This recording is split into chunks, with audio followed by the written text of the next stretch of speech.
posisinya antara benar tidak pasti memiliki hak dan kewajiban sama-sama untuk diungkapkan. Terkadang pengungkapan secara baik-baik di dalam ruangan yang kecil mungkin pasti akan ada perdebatan yang cukup, baik dari orang tua korban atau dari institusi yang bersangkutan.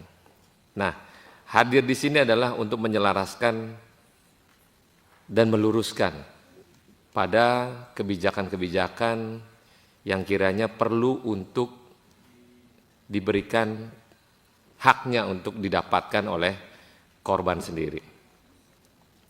Banyak kejadian-kejadian sekarang di dunia yang teknologi luar biasa ini, dalam sepersekian detik penyebaran informasi melalui media sosial itu sangat kencang. Jadi datangnya bapak-bapak dan ibu korban di sini saling mendengarkan dan kita luruskan pada kebijakan-kebijakan yang sudah ada. Tidak menunggu waktu lama,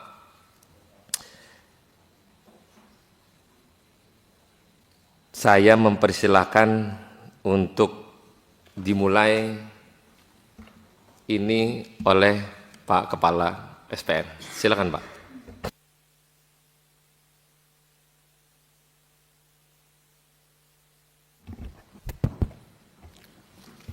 Bismillahirrahmanirrahim. Assalamualaikum warahmatullahi wabarakatuh. Selamat siang, salam sejahtera buat kita semua.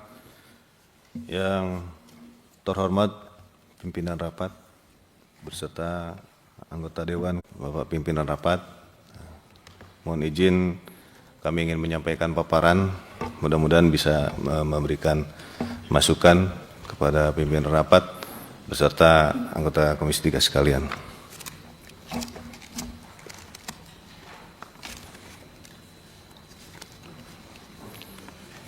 Dalam hal ini yang diajukan, yang disampaikan kepada kami, Pak, mohon izin, terkait masalah pemberhentian siswa Diktuk Bintara Polri gelombang kedua tahun 2024 atas nama Palyano Boni Rafael. Kebetulan kami di sini baru menjabat 2 bulan, Pak, 2 minggu, tapi kami akan menyampaikan apa yang menjadi kewajiban saya sebagai Kepala Sekolah Polisi Negara di Polda Jawa Barat. Lanjut. Ini yang menjadi permasalahan, yaitu siswa atas nama Palyano Boni Rafael, dan ini identitasnya mungkin sama-sama kita lihat. Lanjut.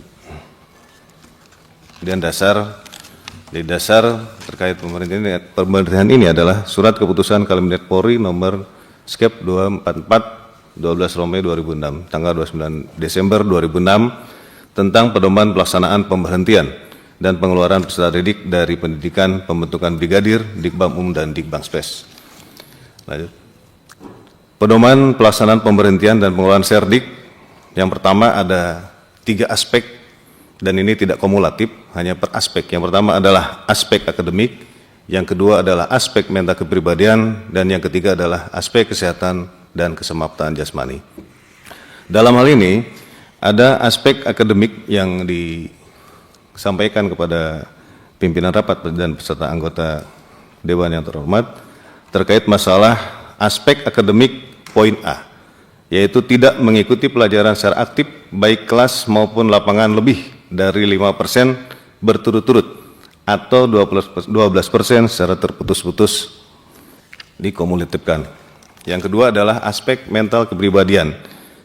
Dari poin B, yaitu memberikan keterangan atau identitas palsu. Dan poin E-nya adalah pelanggaran disiplin termasuk perdupsis secara berulang-ulang. Lanjut. Mekanisme pemberhentian Serdik, yaitu yang pertama adalah asal muasal permasalahan, kemudian yang permasalahan ini adalah dari mental, fisik, akademik, kemudian mengundurkan diri, yaitu dengan Triwi. Oke, Pak Kepala, gini, Bapak kalau jelasin ini mumet. Siap. Kita tujuan aja langsung, kenapa ini dia diberhentiin, problem apa yang terjadi. Nanti Bapak aspekin, oh ini Pak, karena kejadian kita berhentikan karena aspek ini. Nah, maka si orang tua korban pada saat minta ke sini untuk dimintain penjelasan, kita memberikan penjelasan. Siap. Tujuannya kenapa ini barang diberhentiin. Siap. Ya, makasih. Kalau Bapak jelasin ini panjang, Siap. tapi karena Bapak baru 2 bulan, mungkin nggak tahu siapa yang lebih lama tahu dengan situasi kondisi ini. Siap. Sekalipun Bapak sekarang sebagai kepala SPN, kan Bapak ini baru 2 bulan nggak ngerti nih apa ini masalahnya sebenarnya. Siap. Tahu-tahu udah berhenti aja nih barang. Siap. Siapa yang lebih tahu tentang situasi kejadian? Tolong jelasin. Nanti setelah penjelasan dari pihak SPN, nanti saya minta penjelasan dari pihak korban. Siap. Gitu Pak. Jadi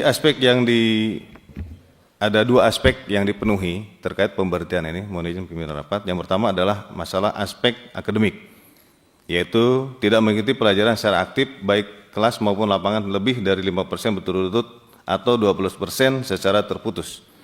Yang bersangkutan tidak mengikuti pelajaran kelas sebanyak 132 jam pelajaran 11% dan perjalanan lapangan sebanyak 100 JP 8%, sehingga keseluruhan 232 JP atau 19,33%. Dari aturan yang ada adalah melebihi 12%, 144 JP dari total 1.200 JP. Rekapitulasi, lanjut, apa? Terus lanjut. Terus. Lanjut.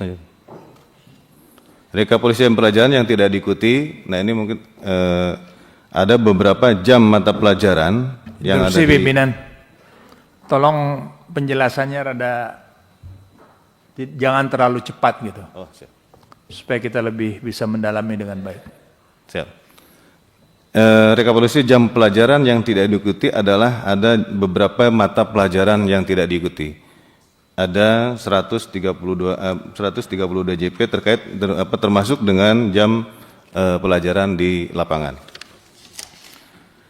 Kehilangan jam pelajaran yang bisa diberhentikan dari pendidikan, lanjut. Ada di sini Pak, tanggal 16 sampai tanggal 19 Agustus 2024 yang bersangkutan ke Rumah Sakit Siloam dirawat selama 18 JP, kemudian ini pada saat dasbara awal tahap dasbara itu tahap awal, tahap 1, 16 sampai 19 Agustus di Siloam, kemudian 29 Agustus sampai dengan 3 September 2024 di Rumah Sakit Siloam, kemudian 14 sampai 15 Agustus 20 JP, 23 dan 24 sampai dengan ditotalkan semuanya adalah 232 JP. Jadi yang bersangkutan tidak mengikuti pelajaran yaitu melebihi aturan 12 JP 144 JP yaitu 232 JP atau 19,33% dari total 1.200 JP yang sudah ditetapkan. Jam pelajaran, mohon izin. Yap. Lanjut. Nah, daftar kehadiran ini siswa ini ada di sini Pak.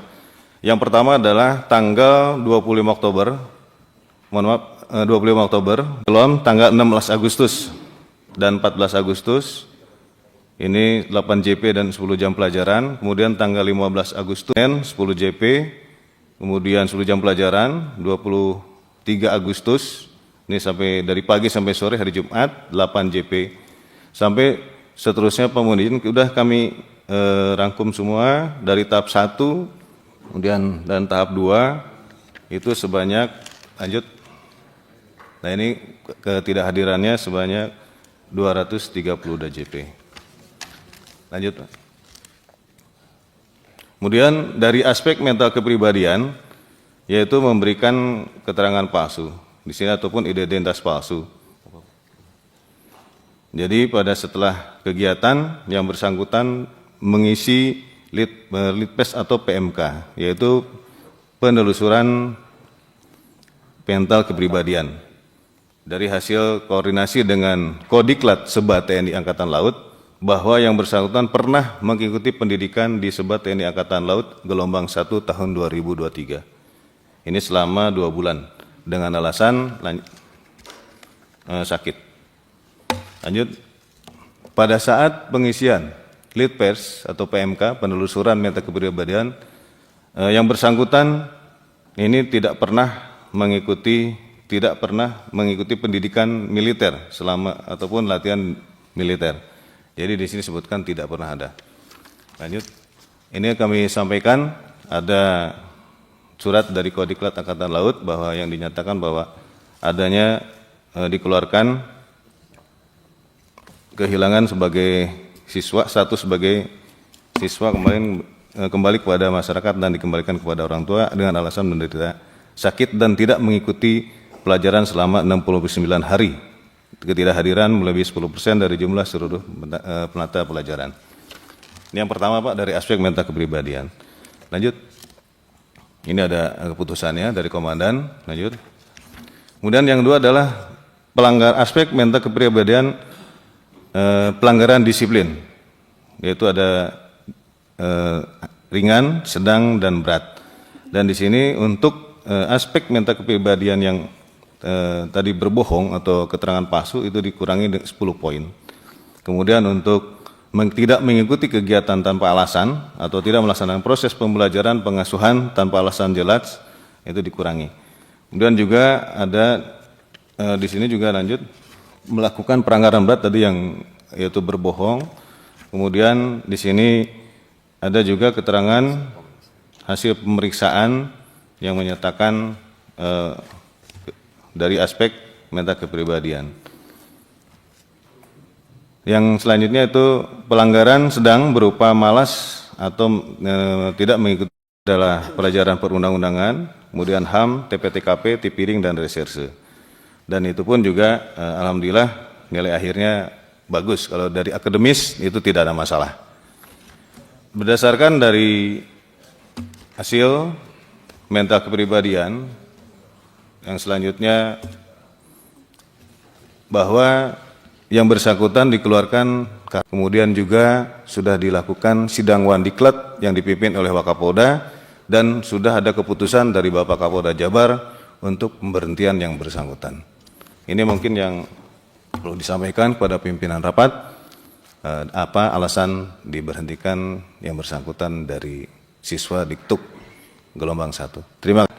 Apa yang tadi disampaikan oleh pihak Kepala SPN, silakan Ibu. Terima kasih kepada pimpinan sidang dan kepada anggota Komisi 3 DPR Pak RI Kepala, atas matiin waktunya dulu mic-nya. yang telah diberikan kepada kami dan kepada Kepolisian Polda Jabar atas kehadirannya saya ucapkan terima kasih. Izinkan saya memberikan sedikit kronologi, boleh Bapak? Iya.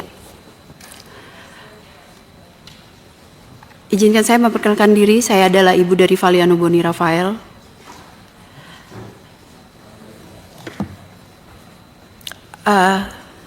Saya ingin mempertanyakan hasil dari keputusan Kapolda Jabar pada saat saya mengambil anak saya paparan di SPN.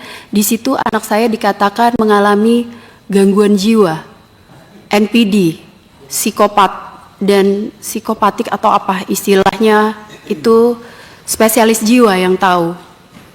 Sementara anak saya pernah dilakukan pemeriksaan oleh SPN Polda Jabar di Rumah Sakit Rumah Sakit Jiwa Provinsi Jabar dan Rumah Sakit Muhammadiyah,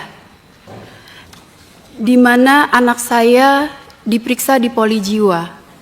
Lalu saya menanyakan kepada pihak SPN dan Polda Jabar, saya pernah mengirimkan surat ke Polda Jabar di mana saya menanyakan hasil dari pemeriksaan Rumah Sakit Jiwa Provinsi Jabar, tetapi tidak diberikan, di mana kami mengetahui bahwa hasilnya adalah sehat.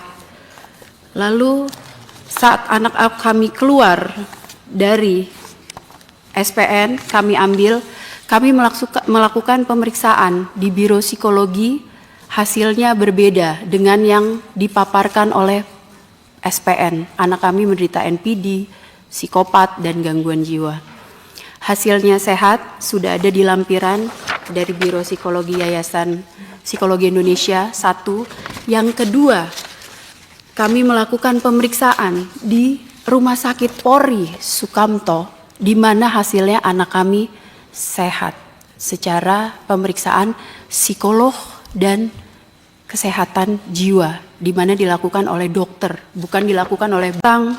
Jam pelajaran, kami mengetahui bahwa dalam satu pendidikan siswa itu 1.200 JP untuk materi di dalam sekolah dan 200 JP untuk latja.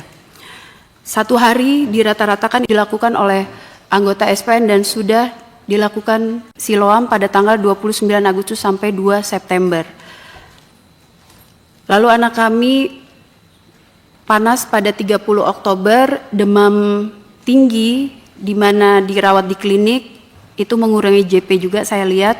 Anak kami dirawat di Rumah Sakit Sartika ASI selama 2 hari, 25 sampai 27 Oktober.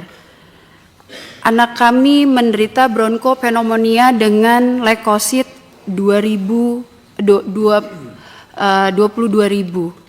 Berapa nak? Oh, 26.100. Tetapi anak kami pada hari kedua diminta pulang, pada hari ketiga diminta pulang paksa karena diobati lanjut di SPN. Jadi belum sampai leukosit turun di 10.000, anak kami sudah diminta pulang, di mana leukosit pada saat itu masih 15.000, masih dikategorikan belum sembuh karena leukosit normal adalah di bawah 10.000 atau mungkin 10.000 ambang batasnya. Akhirnya pada saat kontrol di tanggal 31 Oktober, saya kebetulan pendampingi di rumah sakit. Pada saat diperiksa dokter dan diperiksa darah, anak kami leukositnya kembali tinggi. Kembali ke 22.000 karena pada saat pulang itu memang belum turun di bawah 10.000. Akhirnya anak kami harus kembali masuk di rumah sakit selama 3 hari dan pada saat pulang saya memastikan bahwa anak tersebut harus leukositnya di bawah 10.000. Jadi dia tidak kembali lagi ke rumah sakit dan puji Tuhan sembuh anak kami.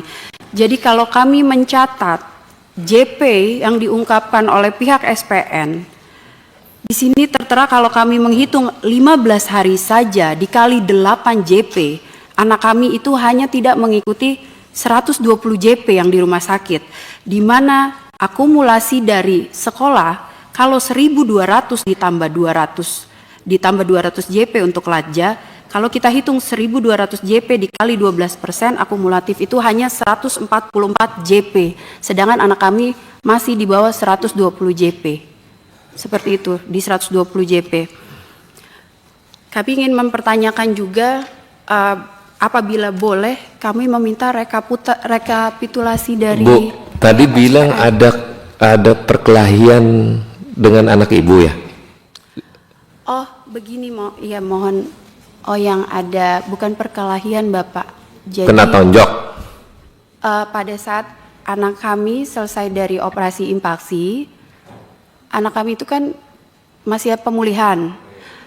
Lalu mohon izin menjelaskan, di hari kedua pulang dari operasi impaksi, anak kami di klinik diminta untuk memakan bakwan oleh salah satu anggota SPN di bagian gigi impaksi, mengunyah bakwan dingin.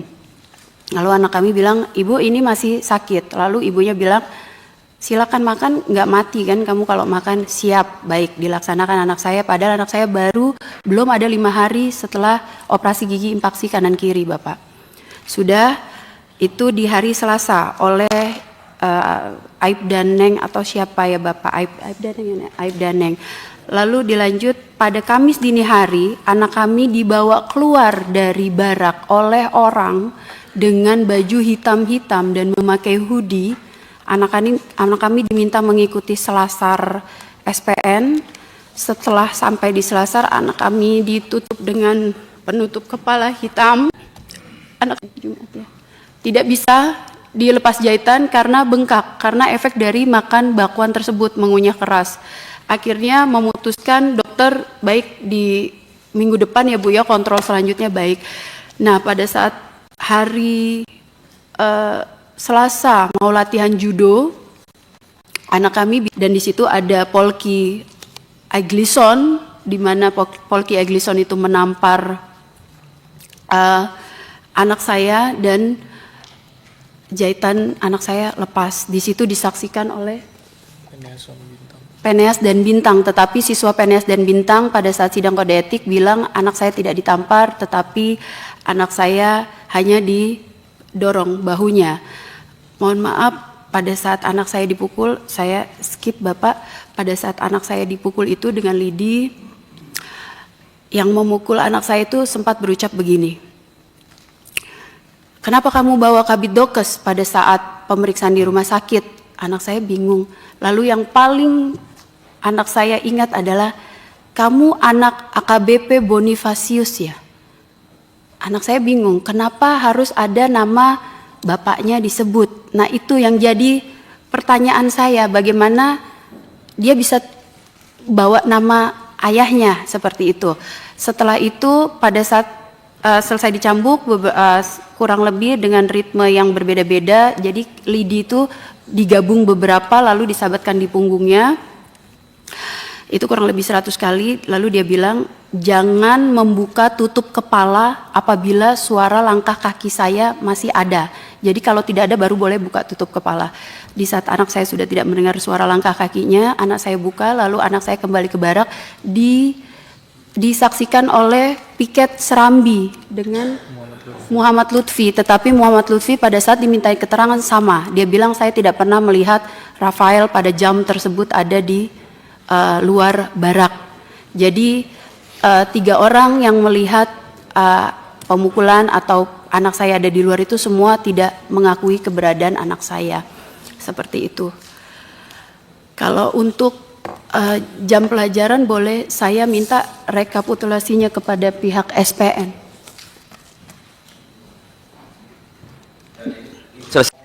Selanjutnya anak kami dibawa ke jiwa Rumah Sakit Muhammadiyah pada tanggal 7 November. Itu kan tadi udah ada. Ya, lalu lanjut, ya. Apalagi kejadian yang menyebabkan yang ibumu sampaikan ke kami, hal-hal apa yang mungkin kami nggak tahu, mungkin bapak-bapak yang ada di depan sini terskip juga karena bapak-bapak ini kan bukan pelatihnya. Iya. Nah, nanti dicatat itu pihak-pihak yang memang tadi misalnya ada Aibda siapa tadi itu. Iya. Nah, itu dicatat Pak Begini, Kepala. Iya. Karena bisa saja ini terjadi dalam aspek saya nggak tahu apakah memang anak ini dibenci oleh para pihak dengan benci kepada orang tuanya, maka anaklah yang menjadi tumbal bagi dalam proses yang ada. Nah, ini kita minta penjelasan dari Ibu. Iya. Bu, jangan ditutupin. Keluarkan apa yang mesti Ibu keluarkan di sini, biar kepala SPN karena ini baru, jadi dia nggak ada beban ini. Jadi keluarin aja Bu. Iya Pak, terima kasih Bapak. Anak kami dibilang bahwa anak kami itu menpor, sedangkan pada saat anak kami dibilang menpor, anak kami tidak melapor karena pada saat ketemu dengan saya sempat mengganti baju anak saya karena basah waktu itu, karena habis minum obat. Pada saat saya buka, saya menemukan bahwa ada bekas lidi di anak saya. Saya tidak pernah melarang atau pembentukan fisik karena saya tahu polisi harus kuat fisiknya, tetapi kalau seperti ini sudah di luar dari pembinaan. Dan diculik malam-malam itu bagi saya diculik ya, diambil di barak itu bagi saya sudah di luar pembinaan, bukan masuk dalam pembinaan.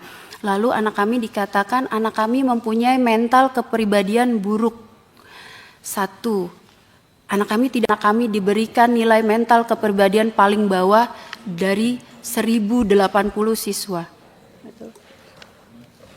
Itu yang kami pertanyakan sebagai orang tua, bagaimana anak kami tidak pernah melanggar Perdubsis, yang dimana dibilang anak kami itu ele-elean, malas, itu subjektif. Yang kami nilai, karena anak kami tidak pernah melanggar Perdubsis. Kalau memang itu dilakukan oleh anak kami, mungkin kami bisa menerima apabila salah satu aja anak kami mencontek atau mencuri atau setidaknya bertengkar dengan temannya, dan anak kami tidak pernah mengenakan helm merah selama pendidikan. Lalu anak kami pada tanggal 5 November kami mendapat info bahwa pada tanggal 6 November besok anak kami akan disidang pengeluaran oleh KSPN, tetapi akhirnya bapaknya bisa berupaya tidak terjadi. Nah, setelah itu pada tanggal 6 pihak SPN berkirim surat kepada Perbakin meminta klarifikasi apakah benar sertifikat anak kami sebagai anggota Perbakin, lalu meminta klarifikasi kepada TNI AL juga, karena tanggal 6 itu tidak berhasil menjalankan hasil sidang Wandik untuk mengeluarkan anak kami di 6 November, lalu anak kami selanjutnya di hari selanjutnya tanggal 7 dibawa ke Poli Jiwa. Anak kami di situ didiagnosis depresi, sedang depresi berulang di situ. Yang saya ingin tanyakan adalah Bapak, apakah dokter yang memeriksa anak kami pada saat itu adalah dokter anak kami, dan maaf kalau kita balik kepada status anak kami dikeluarkan dari TNI, betul depresi karena saya yang memaksa anak kami waktu masuk TNI. Jadi tidak sesuai dengan hati nuraninya karena dia ingin memasuk polisi. Karena pada saat itu anak kami tidak bisa masuk polisi karena anak kami buta warna parsial dan bisa masuk TNI dengan jalur menembak pada saat itu. Sebenarnya depresinya anak kami karena memang tidak sesuai dengan keinginan hati nuraninya dia karena dia ingin menjadi polisi. Dan kalau depresi, Bapak mohon maaf, depresi itu adalah keadaan seseorang di mana bisa terjadi apabila didukung banyak faktor. Kalau saya dikatakan anak saya mengalami di depresi di SPN, saya merasa tidak mungkin karena memang itu cita-citanya dan dia masuk di SPN di polisi atas kehendak dia. Dengan pemeriksaan pun dengan jiwa di Rumah Sakit Provinsi Jabar, pihak Rumah Sakit Jiwa pada tanggal 12 Desember mengundang saya dan memberikan surat kepada SPN. Tetapi pihak SPN tidak memberitahukan panggilan tersebut terhadap orang tua kepada saya. Sampai di pukul 2, pihak SPN akhirnya WA saya, Ibu kenapa belum datang? Belum adakah pemberitahuan dari pihak SPN bahwa Ibu harus datang di Rumah Sakit Jiwa? Di situ saya kembali tanda tanya kepada SPN. Ada apa dengan SPN sampai undangan dari Rumah Sakit Jiwa terhadap saya orang tua tidak disampaikan oleh pihak SPN. Seperti itu Bapak. Lalu akhirnya anak kami mengikuti lajah. Saya pikir semua sudah baik-baik saja Bapak. Dan akhirnya saya kaget pada tanggal 10 Desember saya mendapat surat dari SPN Polda Jabar yang memberitakan bahwa anak kami sudah diberhentikan melalui keputusan Kapolda Jabar pada tanggal 3 Desember. Dan 28 November dari keputusan KSPN dan dikuatkan 3 Desember oleh keputusan Kapolda Jabar. Pertanyaan saya juga, kenapa anak kami dikeluarkan dan tidak dilantik 6 hari sebelum pelantikan, di mana sudah mengikuti semua pendidikan sekolah dari awal sampai akhir. Hanya 6 hari sebelum pelantikan. NRP anak kami sudah keluar, lalu di SPN semua anak kami sudah menjalani proses pelajaran, latja, dasbara. 6 hari sebelum pelantikan anak kami Bu, diberhentikan. saya mau tanya. Oke Bapak. Jadi selama ini anak Ibu nggak terjadwal, tapi dengan waktu yang tadi jam apa tadi JP ya? JP tadi. Oke. Jadi Pak Kepala SPN, ini penting karena Bapak baru juga kan, dan seluruh jajaran.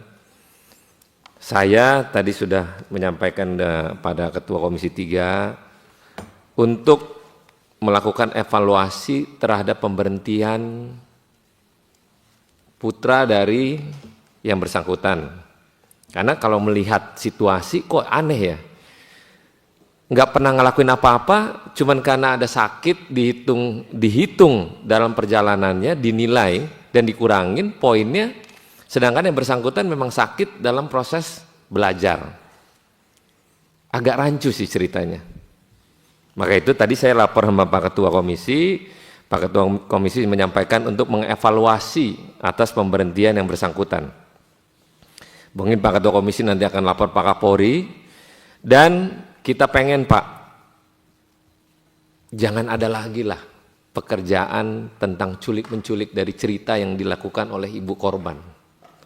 Sayang Pak, kalau akhirnya pada hal kebencian mungkin kepada orang tuanya itu dilakukan dengan cara menumbalkan anaknya, dengan cara-cara melakukan pemeriksaan sampai bisa katakan gila. Coba di antara keluarga orang tua di ruangan ini, bila mana anak kita dikategorikan sakit jiwa, bagaimana perasaan kita semua yang ada di ruangan ini? Sedangkan ini anaknya nggak gila nih. Dan di satu institusi yang sama, rumah sakit Bayangkara, menyatakan yang bersangkutan sehat. Pak, bagaimana Bapak, lencana Bapak di tubuh Bapak? Kalau institusi yang sama menyatakan yang bersangkutan tetap sehat. Sayang Pak, kalau ini terjadi, apakah semua orang yang di SPN itu akan tidak terulang kembali? Kalau tidak dalam perubahan yang signifikan. Pak Kepala SPN, saya sebagai pimpinan Komisi 3 berharap Bapak evaluasi di dalamnya. Bolehlah untuk melakukan secara fisik untuk menjadi seorang anggota polisi. Di tentara, nggak apa-apa. Di sipilian, nggak apa-apa. Tapi ada adat. Sampai mana orang menerima kekerasan untuk melakukan sesuatu yang tidak fatal. Tapi menurut saya, ini fatal karena menganggap menilai orang dengan cara untuk mengatakan bahwa sakit jiwa. Pak, fatal ini Pak. Kalau cuman pemecatan mengkategorikan untuk didasarkan dengan situasi. Oh pendidikan kurang jamnya, ini kurang, oh ini, apa yang paling fatal lagi? Apalagi kalau pengakuan tadi 6 hari sebelum pelantikan dan sudah ada dasar untuk pelantikan tiba-tiba diberhentikan. Tapi pekerjaan yang dilakukan tidak merusak SPN misalnya, atau dia membunuh atau dia berkelahi dengan pihak lain. Jadi Pak, jangan dibuat-buat untuk menindas, mengintimidasi orang. Ini namanya mengkriminalisasi. Mungkin bapak-bapak ini enggak, tapi ada kelompok yang melakukan itu agar ini terjadi. Nah, Pak Ketua Komisi udah ngomong nih, periksa oleh Propam terkait dengan permasalahan yang ada. Pak, kita sebagai manusia ngeliatnya sedih juga ya. Kalau akhirnya dibilang sakit jiwa itu gimana gitu. Sedangkan ini anaknya ada gitu. Ditanya baik dia. Jadi Pak Kepala SPN, Bapak habis ini bikin laporan, benahin internal Bapak di SPN secara menyeluruh. Nanti Pak Ketua Komisi akan lapor Pak Kapolri terkait ini, dan para pihak yang tadi disebutkan tadi untuk dimintain keterangan, dan kita minta untuk Propam turun untuk periksa apa yang terjadi. Silakan Pak. Nanti aja dulu, nanti. Belum selesai yang dipotong-potong Pak. Mati nih aktif sini. Ya. Ada saatnya. Jadi nanti situasi jangan sampai terjadi hal-hal yang kurang baik. Jadi saya pengen bapak-bapak ibu-ibu di SPN juga agar tidak mengkondisikan orang untuk mengkriminalisasi apa yang terjadi. Nah, silakan Mbak kalau mau ngomong Pak.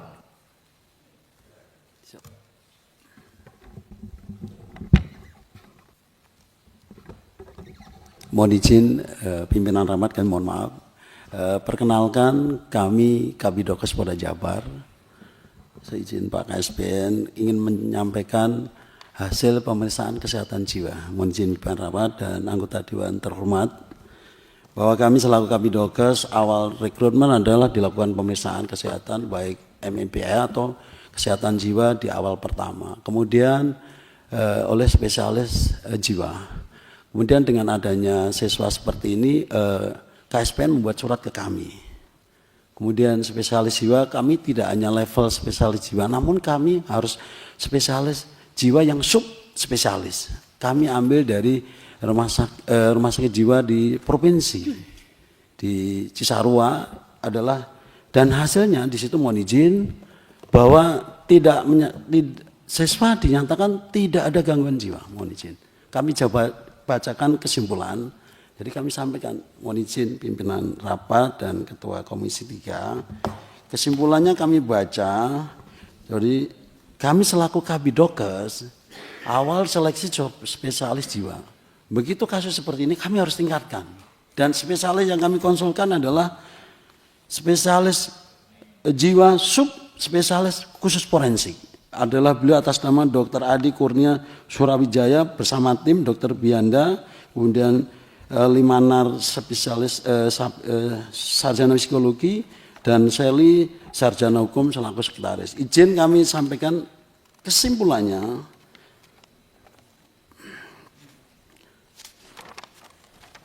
Pada terperiksa Valiano Boni Rafael saat ini tidak ditemukan adanya tanda atau gejala gangguan jiwa yang cukup bermakna yang dapat mengganggu aktivitas sehari-hari. Kedua, terperiksa dinilai masih memiliki potensi yang dapat mendukung dan menjalankan tugas dalam menjalankan pendidikannya.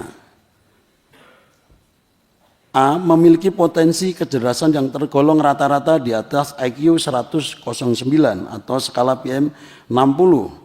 B. Memiliki fungsi berpikir cukup memadai untuk memahami pekerjaan yang teratur dan terstruktur. Yang ketiga, terperiksa dinilai memiliki beberapa kerentanan yang perlu diantisipasi agar mampu menjalankan tugas dalam menjalankan pendidikannya dengan baik, yaitu terperiksa memiliki kemampuan untuk menyampaikan ide pikiran yang cukup baik, hanya saja cara berpikirnya yang kurang matang dan cenderung mencari solusi yang cepat dan instan ketika menghadapi suatu permasalahan atau menghadapi situasi yang dalam tekanan, dan terperiksa memiliki kebutuhan yang cukup besar dalam menonjolkan diri dan mendapatkan pengakuan orang lain, sehingga menjadikan terperiksa rentan untuk mengalami permasalahan karena sikap dan perilaku yang disalahartikan oleh lingkungan yang belum mengenalnya. Ini hasil seorang spesialis subforensik yang kami lakukan selaku penanggung jawab. Itu surat itu dari mana, Ibu? Bapak mohon izin menjelaskan. Itu surat adalah hasil dari Rumah Sakit Jiwa Provinsi Jabar yang selama ini saya minta kepada Kapolda Jabar. Terlampir suratnya, saya pernah meminta pada tanggal 17 bulan Desember, tidak berbalas. Dan pihak Kompolnas pun meminta tidak berbalas.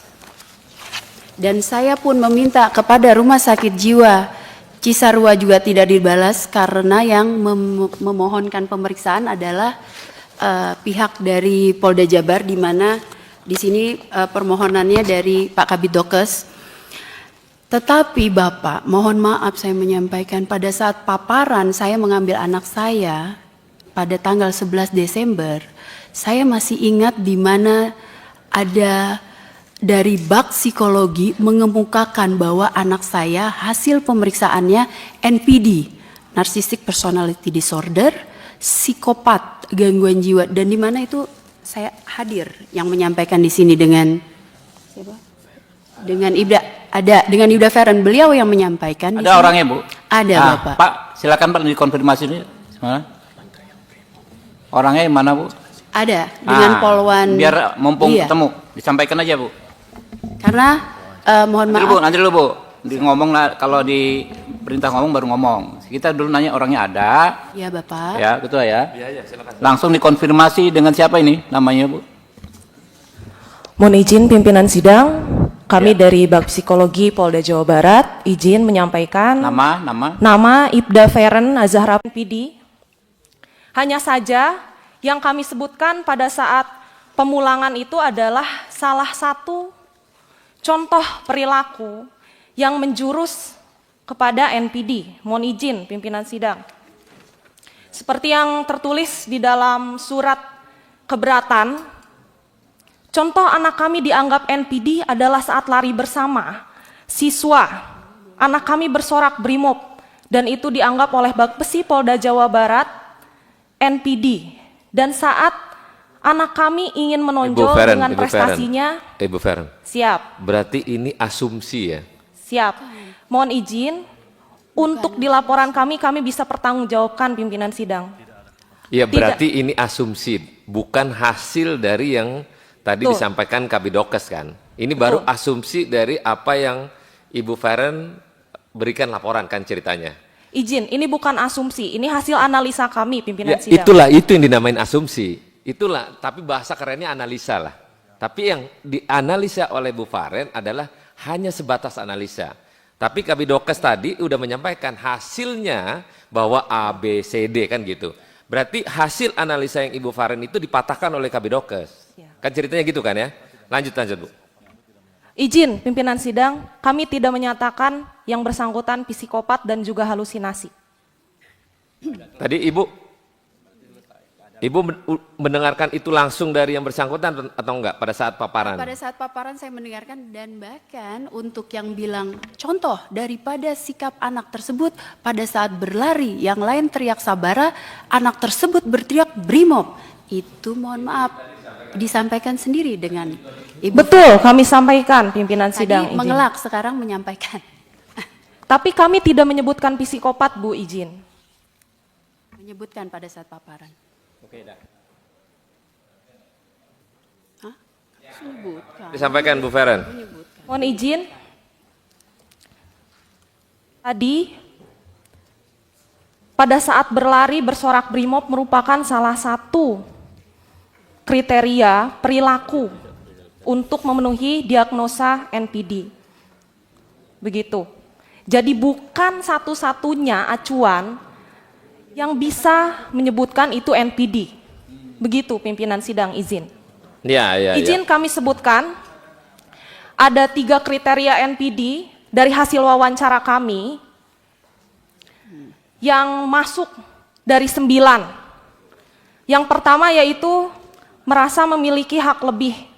Izin kami mendapatkan data dari SPN bahwa yang bersangkutan itu tidak ingin dirawat di Rumah Sakit Polri pada saat infaksi gigi dan ingin dirawat di Rumah Sakit Siloam dan mendapatkan fasilitas terbaik. Mohon izin untuk siswa peraturannya sebaiknya itu harus sesuai dengan peraturan yang SPN keluarkan di Rumah Sakit Polri. Namun yang bersangkutan ingin mendapatkan fasilitas lebih. Namun pada saat ini kan masih siswa pada saat itu. Lalu yang kedua, melakukan eksploitasi interpersonal atau memanfaatkan orang lain. Kami mendapatkan juga informasi bahwa yang bersangkutan itu, lalu selanjutnya yang ketiga, memiliki perilaku atau sikap yang arogan dan angkuh. Yang bersangkutan sendiri pada saat diwawancara, saya tanya, bagaimana sih? Bu Faren, stop. Karena ini udah meluapkan kebencian, ini nggak baik, ini nggak boleh. Ini nggak bisa. Ini bukan faktual dari cerita apa yang terjadi. Ini hanya kebencian, nggak boleh ini. Masa menuduh si ini nggak benar, si ini nggak benar, si itu nggak benar. Pertanyaan saya akan tanya ibu apakah benar? Belum tentu loh. Jangan melakukan laporan ini atas kebencian. Analisa ini, analisa itu. Ibu melaporkan ini sama aja melaporkan ini anak nggak benar berarti, totalitas. Hanya kebencian yang ibu laporkan itu. Ya nanti ada lagi, oh iya Pak dia bersangkutan, dia arogan, dia mau rumah sakitnya ini. Nggak bisa begini Pak. Nggak boleh ini. Pak Kepala SPN, nggak bisa begini caranya. Ini cara melaporkan cuman analisa kebencian kepada seseorang. Nggak bisa begini menyampaikan, oh ya si ini arogan, oh si ini nggak benar kelakuannya, oh si ini begini. Pak, Bapak mantan polisi jenderal Pak. Bapak-bapak ini melihatnya gimana nih Pak? Kok cuma melaporkan karena kebencian semata gitu? Gimana Pak? Analisa tadi Bu Feren bilang, oh ya MTD lah apalah itu namanya. Pak Kabidokes bilang, oh tidak ada tuh, ini baik, ini baik. Pak, evaluasi Pak. Rusak SPN kalau kayak gini. Seseorang, ini bisa terjadi kepada orang lain. Bapak bikin laporan aja kalau nggak suka sama dia, udah bikin ini nggak benar, analisanya begini. Pak, rusak Pak. Saya mau minta tanggapan mantan jenderal Pak. Bapak? Nggak mau Pak? Pak, ini mantan jenderal. Sayang Pak.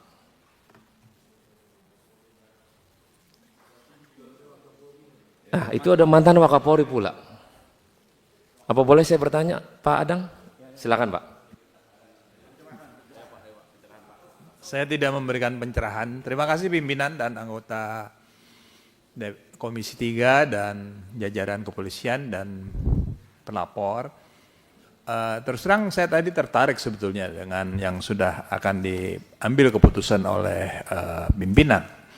Bahwa ini agak sulit kalau propam pada tingkat atasnya tidak ikut.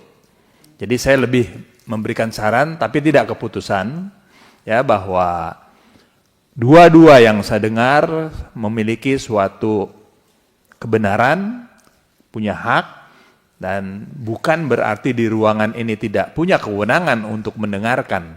Tapi saran saya dari dua pihak ini sebaiknya memang secara lembaga politis seperti kita ini, baiknya kita ke Kapolri minta bahwa ini ditindaklanjuti oleh Propam sehingga diperoleh hasil yang sangat objektif dan betul-betul hasilnya bisa dipertanggungjawabkan.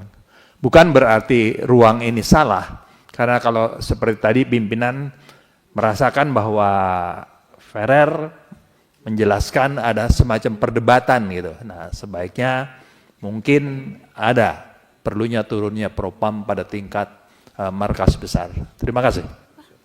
Terima kasih Pak Adang. Jadi izin teman-teman kali mau menyampaikan hal apa yang perlu. Silakan Pak Jenderal. Terima kasih pimpinan. Yang saya hormati rekan-rekan dari Polda Jabar ya, dan dari keluarga Boni. Boni langsung ya? Oh ya. Kalau saya gambarkan yang di depan saya ini Pak Polisi semua ini adalah sistem ya, sistem yang dibangun. Ya, tadi disampaikan Kabidokes, KSPN dengan bagian psikologi ya. Siapa Mbak Polwan nih? Siap, izin Ibda Feren. Sarjana psikologi. Sarjana psikologi. Ya. Dan keluarga daripada Boni. Saya pernah jadi polisi aktif, terakhir Kapolda. Saya pernah berkunjung ke SPN ya, Sekolah Polisi Negara. Saya selalu ingatkan kepada SPN seluruhnya, dari mulai KSPN-nya sampai OB-nya sekalipun ya, kumpul semua di aula. Juang masuk polisi dan diterima, dan ada kebanggaan di diri mereka, baik si anak itu sendiri maupun keluarganya. Mereka mengikuti terus latihan-latihan yang dilakukan tahap bertahap, bagaimana pelaksanaannya, dan si anak dalam kesempatan tertentu laporan kepada keluarganya sampai saatnya lulus. Dan yang saya dengar beberapa yang mereka lulus, betapa bangganya mereka ya, keluarganya, bangga sekali. Bahkan di satu kampung, kampungnya di pedalaman jauh, itu anak itu pulang ke rumah, pakaian PDU, berhenti di pinggir jalan besar, diapain? Disambut pakai andong, kayak pengantin, diarak, dikawal sampai rumahnya. Sangat bangga mereka. Nah, ini yang terjadi. Saya ingatkan mereka untuk itu anak orang, hati-hati, jaga. Bukan hanya dididik, tapi juga masa depan keluarga mereka. Nah, yang terjadi pada Boni, saya melihat di sini ini dianggap ya, dari pemeriksaan dan sebagainya, mentalnya dianggap di bawah passing grade. Nilai standar 65 yang harus lulus, nilainya 62, mental. Mental ini didapat daripada pemeriksaan yang sudah ada ya, seperti dia sakit. Sakit itu ada faktanya. Nah, kadangkala dalam fakta sakit itu si pembina, temannya dan yang lainnya menganggap ini ada unsur nyakit juga. Nyakit itu harusnya kamu udah keluar, ternyata kamu masih betah di rumah sakit ya. Kamu supaya nggak itu kegiatan ya, itu istilahnya nyakit di situ. Nah itu dikatakan biasanya ini mentalnya kacau nih anak ini gitu. Ini penilaian asumsi ya. Nah, kemudian yang kedua masalah kehadiran di lapangan maupun di kelas yang melebihi ambang batas yang direkomendasikan. Ya, 5 berturut-turut 5% atau 20% tidak berturut-turut melebihi batas itu. Dua hal ini yang mengakibatkan yang bersangkutan tidak memenuhi syarat untuk diluluskan. Saya lihat prosesnya sudah betul semuanya, sudah mengacu kepada ketentuan, ya, peraturan, ketentuan, SOP dan lain-lain. Namun di sini kita kembali kepada yang awal tadi yang saya bilang di awal, ini anak orang, ini masa depan orang, ini kebanggaan orang. Ya, coba kita kembali kepada diri kita, anak kita juga ada. Keluarga kita juga ada. Ada wise di situ. Ada kebijakan di situ. Bukan hanya sekedar SOP atau ketentuan atau peraturan. Ada kasih sayang di situ. Saya pikir kembali lagi kepada ketentuan yang ada. Kalau lihat SOP-nya dia gagal. Ketentuannya dia gagal. Namun tidak menutup kemungkinan ini masih bisa dikembalikan, ya, diluluskan, ya, menjadi anggota Polri. Menurut saya kembalikan kepada SPN, kembalikan kepada Kapolda, kembalikan kepada Kapolri, ya, dengan asumsi tadi, dengan pertimbangan tadi, ini keluarga kita, keluarga Polri, masa depan mereka, tanggung jawab kita juga. Terima kasih waktu. Terima kasih. Yang lain? Oh, silakan. Bentar ya. Ya, rekan-rekan, sebetulnya tadi kalau saya dengan logika hukum yang mendasar saja, tanpa perlu saya mendengar dari orang tua korban, kita sudah sangat bertanya-tanya. Karena soal JP saja misalnya, tidak memenuhi. Jelas-jelas disebutkan tadi karena ke rumah sakit, karena dirawat. Kalau dalam hukum itu adalah karena alasan yang sah. Saya pikir di semua lembaga pendidikan juga mentolerir itu. Dan itu juga cuma 19% ya. Bukan misalnya lebih dari 50% sakit, ya memang nggak bisa. Cuma 19%. Karena alasan yang sah. Lalu ada tadi debat diskusi tadi Pak Sahroni sama Bu Polwan. Saya juga bingung bagaimana cara kerjanya memberi objek yang ditarik kesimpulan tersebut. Jadi bisa saja segala proses tahapan rapat dipenuhi dan lain sebagainya, tetapi secara substansi menurut saya ini sebuah ketidakadilan, Pak.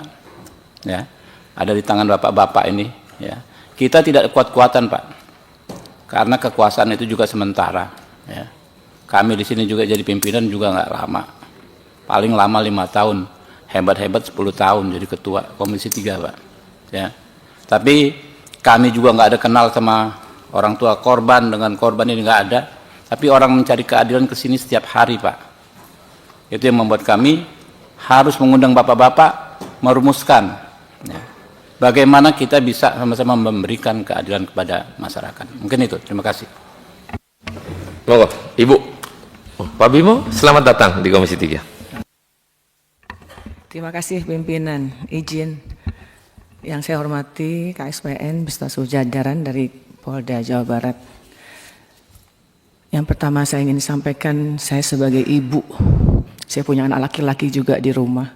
Dulu juga pernah mengikuti pendidikan Akpol, ya, dan pernah juga kami kecewa karena setelah berjalan pendidikan di Akpol selama 3 tahun, 14 putra Indonesia bagian timur yang saat itu tidak bersalah pada kasus yang saat itu diberhentikan setelah anak saya 3 tahun mengikuti pendidikan di Akpol. Jadi saat Ibu Veronica ya menyampaikan, saya ikut prihatin pimpinan. Saya ikut merasakan sedihnya seorang ibu, bagaimana mempunyai harapan besar untuk anak laki-lakinya. Apalagi Ibu Veronica ini adalah juga Bayangkari, ya, tentu suatu kebanggaan. Dan saya sangat yakin kalau Ananda ini masuk, itu artinya sudah lulus dari segala hal tes yang sudah diberikan. Kita titipkan anak kita di pendidikan sekolah ini. Tentu sebagai orang tua harapannya, monggo silahkan dididik dengan tidak ada kekerasan. Diayomi, namanya anak-anak. Kalau ada hal-hal yang tidak pas sesuai dengan aturan yang sudah ada di sekolah, saya rasa inilah fungsinya sekolah. Untuk meluruskan, mengayomi, mendidik, membuat anak itu untuk tidak berperilaku yang tidak baik seperti itu, ya.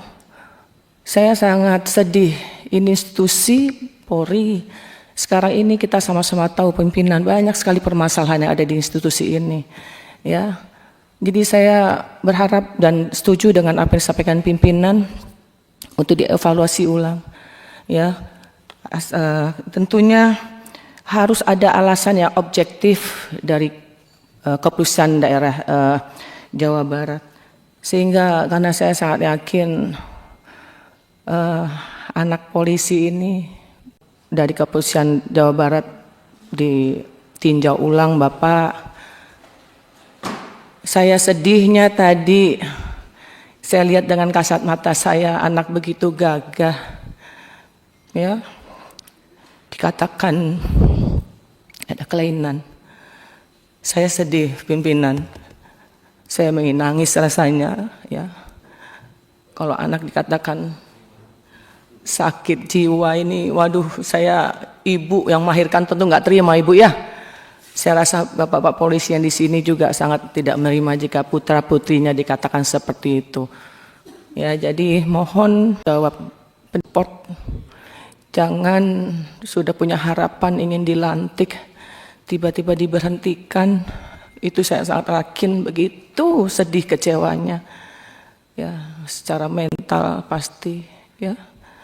Saya rasa ibu dan keluarga harus tetap semangat, dan saya sangat yakin kalau ibu dan keluarga punya cita-cita yang baik untuk putranya, saya rasa insya Allah, ya, apa yang diharapkan bisa dikabulkan oleh Allah Subhanahu Wa Taala. Demikian pimpinan, terima kasih. Wassalamualaikum warahmatullahi wabarakatuh. Pak Bima mau ngomong? Ya.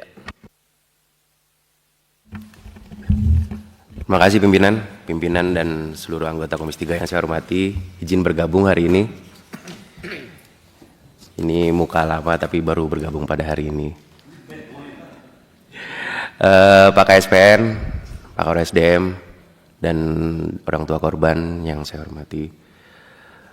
Mungkin saya ada beberapa, Pak. Yang pertama untuk Pak KSPN, bahwa jujur Pak, saya mendengar ini sangat prihatin sekali, karena kami di Komisi 3 ini sudah berjuang dari periode ke periode untuk terus membangun, membenahi citra Polri yang memang kalau kita lihat secara bersama-sama sampai dengan di titik hari ini, Polri sedang tidak baik-baik saja yang sedang dinilai oleh masyarakat. Saya berharap ke depannya ini memang harus ada reformasi dari struktural internal Polri, terutama bagaimana pola-pola yang ada di dunia pendidikan pun harus dibenahi. Karena menjadi seorang bayangkara dimulai dari pada saat mereka hingga benar-benar bisa melayani masyarakat dengan baik. Kami berharap seperti itu. Tapi kalau dari awal, dari pendidikan pun itu pun sudah dijalankannya dengan tidak baik, bagaimana nanti mental-mental daripada baik yang luar biasa yang berdedikasi. Tapi kami berharap Pak, ke depannya Pak KSPN, karena Bapak juga baru juga ya saya dengar, kami berharap ini benar-benar harus dirubah Pak. Jadi dari pola pendidikannya tolong lebih ditingkatkan, lebih ke arah mutu serta integritas daripada seorang anggota yang nanti akan keluar dari sana. Kedua, kami pun sebenarnya kami prihatin Pak apabila ada kekerasan fisik yang terlalu berlebihan. Memang benar diperlukan adanya pelatihan-pelatihan fisik untuk membangun stamina. Tapi semua itu pasti ada batasannya, Pak. Jangan sampai kalau bisalah di sana ada yang di pimpinan, Pak Ketua Komisi 3, Pak Saroni, saya mendukung untuk adanya evaluasi dari pemberhentian, dan kami pun berharap Propam di sini harus turun, di mana harus benar-benar terbongkar faktanya yang jelas seperti apa, sehingga tidak terjadi hal seperti ini lagi dimanapun. Makasih, terima kasih. Terima kasih Pak Bimo. Saya mau bacain kesimpulan. Pak Rudi Lala udah gatel ya. Nanti aja Pak. Pimpinan sebelum Pak Hinca. sebelah kiri sedikit. Makasih pimpinan. Yang saya hormati anggota Komisi 3 yang terhormat dan Bapak Ibu Polisian dari SPN, Ibu Rafael dan keluarga. Saya mengikutinya, membacanya dengan pelan. Izinkan saya memberi 2 poin. Dan ini penting untuk kita. Pelajaran dari Psikuska di Uni Soviet. Ketika kegilaan menjadi senjata politik. Saya tertarik debat pimpinan tadi yang baik Pak Habibur Rahman dan Pak Saroni tadi. Saya coba men-searching dan saya bacakan ini agar menjadi sentuhan kepada kita semua. Kira-kira begini. Psikuska, saya kira orang-orang psikolog tahu. Sejarah selalu meninggalkan jejak untuk dipelajari. Di era Soviet, ada satu strategi yang begitu cerdas tetapi juga begitu kejam. Menggunakan ilmu psikologi sebagai alat eliminasi. Mereka tidak membungkam musuh dengan peluru, tidak membungkam kritik dengan penjara. Mereka membuat lawan terlihat gila. Mereka menyebutnya psikuska. Rumah sakit jiwa yang bukan sekedar tempat pengobatan, tetapi juga alat politik. Mereka yang vokal terhadap pemerintah, mereka yang mempertanyakan kebijakan negara, mereka yang berani bersuara berbeda, bisa dengan mudah dikirim ke fasilitas ini. Diagnosisnya apa? Schizophrenia lambat. Saya kira Ibu Feren paham ini. Penyakit ini tidak dikenal di luar Soviet, hanya ada di Soviet ini. Tidak ada dasar ilmiah yang jelas, tetapi dalam sistem yang dikendalikan oleh kepentingan, keabsahan ilmiah tidak lagi penting. Yang penting adalah hasilnya. Mereka yang dikirim ke Psikuska kehilangan kredibilitas mereka, kehilangan hak untuk membela diri, kehilangan identitas mereka sebagai manusia yang rasional. Bagaimana mungkin seorang bisa berdebat tentang kebijakan negara jika mereka sudah dicap sebagai orang gila? Ibu, saya membaca hatimu, bukan membaca ucapanmu. Sebagai seorang ibu, tadi juga diwakili di sana. Karena itu, pimpinan, saya ingin memulai dengan begini. Komisi 3 DPR RI ini bukan institusi medis, itu betul. Komisi 3 ini bukan tim psikolog, itu betul. Dan bukan rumah sakit jiwa, juga betul. Bukan panel ahli yang bisa menentukan apakah seseorang memiliki gangguan mental atau tidak. Kami tidak memiliki legal standing untuk menilai benar atau salah hasil pemeriksaan kejiwaan seorang siswa SPN Polda Jabar. Itu ranah profesionalisme medis yang semestinya berpegang teguh pada kaidah ilmiah objektif. Kita hormati. Tetapi kami semua memiliki moral standing untuk menilai baik dan buruknya suatu sistem. Izinkan pimpinan saya bilang, dalam kali ini sistem ini buruk sekali. Nggak jauh bedanya coba Kabidokes dengan ini. Hanya 2 orang yang membatasi. Tapi 2 hal yang berbeda, langit dan bumi. Yang mengakibatkan korban itu. Sebuah keputusan administratif dalam pendidikan kepolisian yang seharusnya bisa diselesaikan di level internal Polda Jabar, kini bergulir hingga ke meja Komisi 3. Ibu, jangan khawatir. Ruangan ini keadilan untuk rakyat. Anda bisa sampai di sini. Bukan hanya jenderal di sini, Anda pun bisa di sini. Sebuah urusan yang seharusnya bisa ditangani oleh para jenderal di sana, malah menjadi konsumsi politik dan publik. Kami punya hati. Ini bukan sekedar kegagalan teknis, ini adalah gagalnya manajemen hukum di tubuh kepolisian sendiri, minimal di SPN Jawa Barat. Itu fakta itu. Di luar benar atau salah, saya tidak ingin diagnosis medis ini terhadap siswa itu. Saya tidak ingin, saya hormat itu. Tidak ada masalah di situ. Siapapun boleh mendapatkan vonis yang berbeda. Pak Naga. Jadi penting ini, saya kira ini penting. Ruang ini penting untuk mengkoreksi sistem pendidikan kita.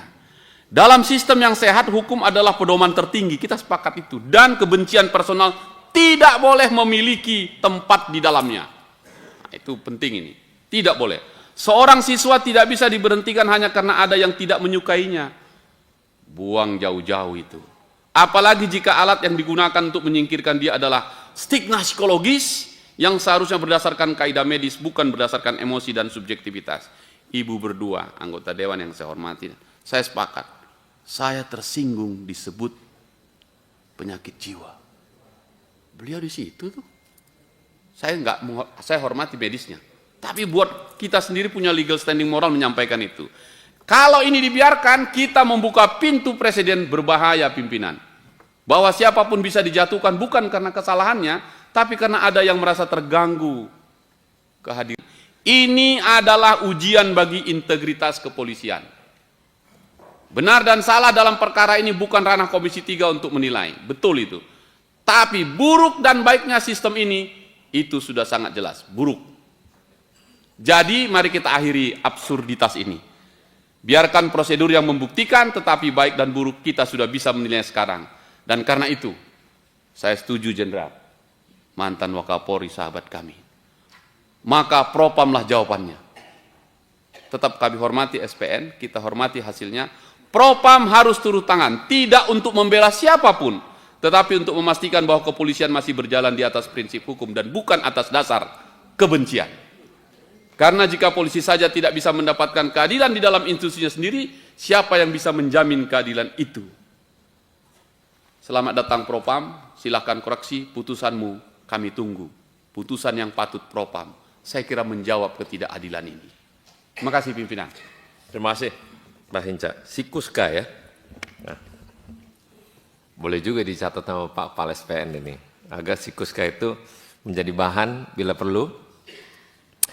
Dibuat satu frame di SPN untuk dibaca semua pengajar. Saya akan bacain kesimpulan yang pertama. Komisi 3 DPR meminta Polda Jabar untuk melakukan evaluasi terhadap pemberhentian Saudara Valiano Boni Rafael melalui SK Kapolda nomor Cap-15/12/2024 tertanggal 3 Desember 2024 secara transparan dan berkeadilan. Setuju ya?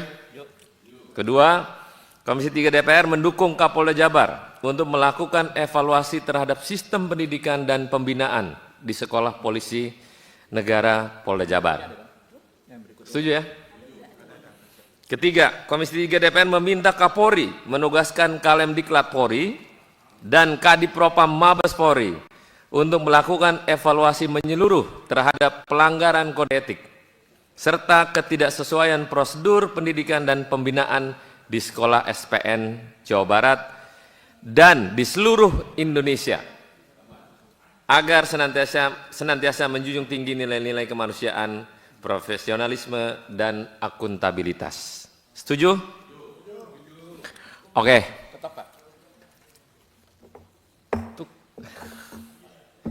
Nah, tegangnya selesai. Jangan tegang-tegang lagi, Pak. Bu Feren, kamu masih muda. Karena masih muda, kamu gagasannya lebih tinggi, lebih baik, lebih bijak. Jangan karena unsur kebencian semata. Karena itu membuat rusak diri kita. Sikuskalah bahasanya. Terima kasih Bapak Ibu sekalian yang telah hadir pada pagi hari ini dan Pak Kepala SPN dan jajaran dan Ibu korban.